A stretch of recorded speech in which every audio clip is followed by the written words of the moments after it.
IAS அதிகாரி செல்வம் ராமமூர்த்தி எழுதிய குறையும் மக்கள் தொகை என்ன செய்ய போகிறது தமிழ்நாடு என்ற கட்டுரை சிந்தை இணையதளத்தில் இன்று வெளியாகியுள்ளது.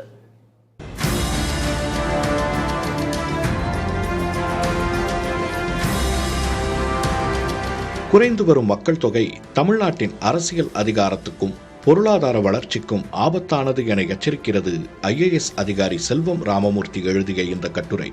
மக்கள் தொகை சரிவு என்பது வெறும் எண்களின் கணக்கல்ல, அது ஒரு சமூகத்தின் உயிரோட்டம் குறைவது போன்றது என்கிறது இந்த கட்டுரை.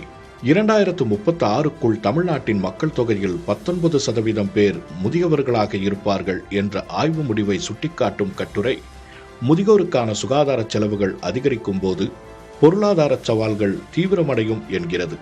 ஒரு காலத்தில் நாம் இருவர் நமக்கிருவர் என்று முழங்கிய தமிழ்நாடு இன்று நமக்கு இருவர் மட்டுமே போதாது என்ற யதார்த்தத்தை உணர வேண்டிய கட்டாயத்தில் உள்ளது என்றும், தமிழ்நாடு தனது அரசியல் அதிகாரத்தை பாதுகாப்பதற்கும் வளர்ச்சி பாதையில் பயணிப்பதற்கும் மாறிவரும் மக்கள் தொகைக்கு ஏற்ப புத்திசாலித்தனமாக திட்டமிடுவது அவசியம் என்றும் இந்த கட்டுரை குறிப்பிடுகிறது.